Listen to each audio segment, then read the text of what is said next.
Hello, my friends, and welcome back. Thank you for being with me again today. As I mentioned before in my previous videos, I'm having a short vacation.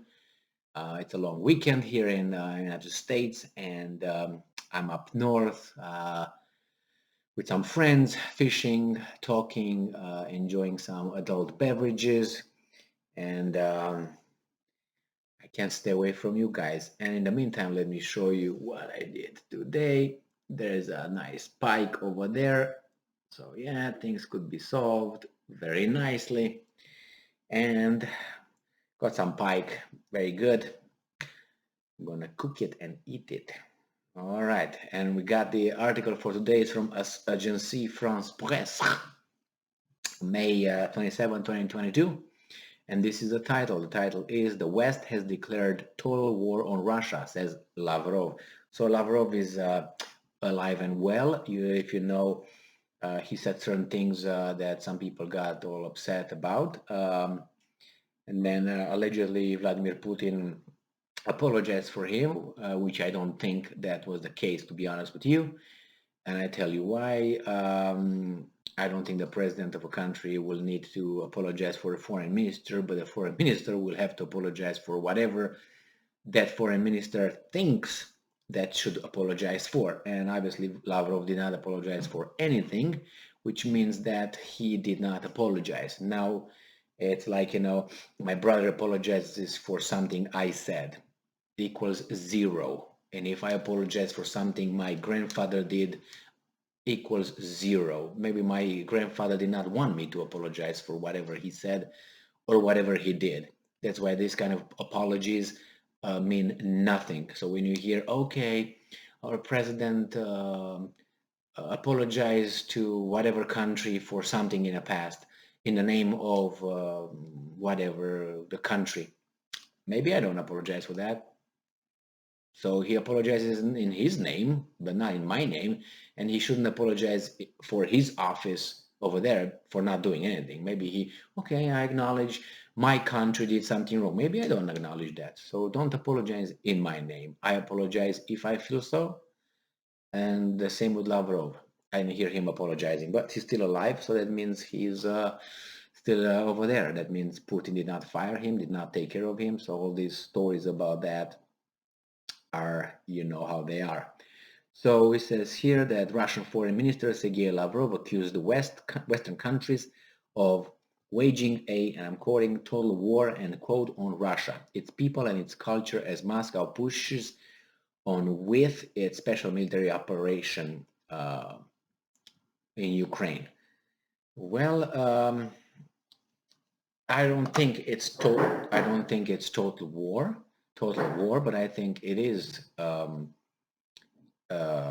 big focus in the part. In the Western countries focused a lot on a lot of energy in attacking Russia financially, politically, even with their military support for Russia's enemy. Now about the cultural war, I can see that, and I can tell you that Russia has its own values and its own culture and its own traditions, like any other country, and it's strong enough to defend them. As for instance, you have Hungary, who does the same thing, and for daring to do that, uh, the democratically elected officials, which is Prime Minister Viktor Orban, are called names of, totalitarian, right winger, blah, blah, blah, blah, blah, blah. The thing is, some people on this planet think that their values are the only ones and they are the best and everybody else should abide by them. But I also don't think they really believe in that. I think they just use that for in a way to persuade, or not to persuade, to find a reason to tell other people what to do. So if you don't have my value, which I don't really believe in it, but I'm just using it so I can smack you because you say, I'm not going to do that, then I will impose sanctions on you. So let's say my culture has, let's say, agrees with I don't want to give a direct example so YouTube doesn't feel obliged to do anything to me or to us, to our communication. But let's say I have a culture that says, okay, I love doing A. And then I go and say, hey, Tom, you don't do A. And Tom says, well, I don't do A because I do B. And I say, oh no, you got to do A. Oh, you don't do A? Then you discriminate against A, and then I will impose sanctions on you. So I will, with my clique, my team, we're going to wreck your economy. And if you keep talking, we might change certain things in your country, if you know what I mean, politically. And then if you keep talking about not doing what I want you to do, we might drop a few lights from the sky, and then maybe come and talk to you differently. So that's the way things go. And I don't have to really believe in A. I just use it so I can have everybody else that I don't like pointed to and say, hey, you don't like A. And the other person will say, wind up, should I like A? Why don't you like my B? Because I'm the best here. So basically it's a religious, it's a dogma. It's not really a logical, like, oh no, like, let's for instance get the Taliban. Bad dudes, bad dudes. Afghanistan has its own culture. Let's say Japan. Japan drives on the left side of the road, or Great Britain, English people, right? Drive on the left side. And I drive on the right. Is it good? Is it bad? Well, what if the United States tomorrow decides that on the right side is the best way to drive? Is the safest way? They declare that. And then they impose it. If you don't change it, we're going to place sanctions on your country and go from there. You know how it goes. So here the Russia uh, dared to uphold some values, some traditional values of the Russian people that whole Europe used to. Don't get me wrong. And things try to be changed in Europe, which Orban, for instance, and Poland, for instance, they oppose it, and they get certain. I can't say it, but the European Union doesn't like that a bit. The problem is European Union has power over Hungary because it's part of the Union, and then it has some commitments from countries, and it goes two ways actually. But with Russia, you can't do that. Russia is not part of the European Union, is not part of NATO. Yeah, it's part of the United Nations and so on, which as of now, I don't see that United Nations says you have to follow the value A. So that's another thing. Russia, I think it's one last, my assessment, one last, I dare to say it, as a civilization, as a culture. I'm not talking about Putin, I'm not going to about it.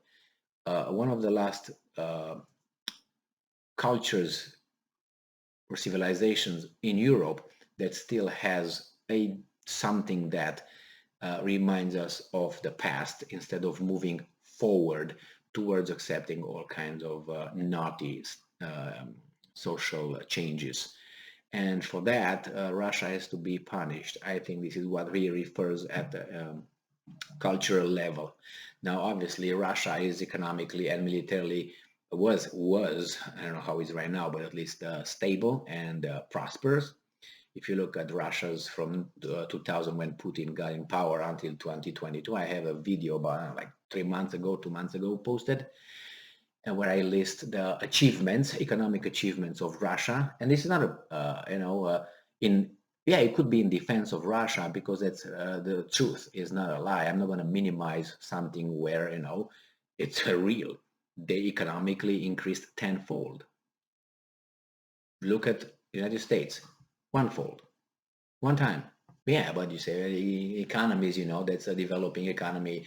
It develops faster and so on. I agree with that, but still it's 10 times in 21 years, because it was this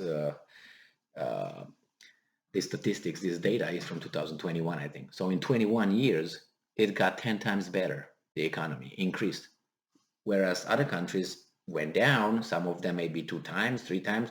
So it's however you want to take it, that's a good thing. So do you think that, for instance, the other countries, strong countries in the world, they would just accept Russia with both hands and say, yes, please come here and we're going to discuss with you and we're going to take your opinion into consideration when we're going to decide to do something. No, they don't want that. They want to dictate. The thing is, this thing with democracy and international, how do you call it, community and this, it's no. So they don't want another power. And China is on the same spot.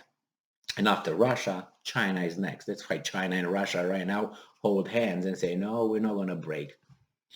So nevertheless, I think, and it's not total war. That I would say 90, because it's no war yet. It's not military direct war.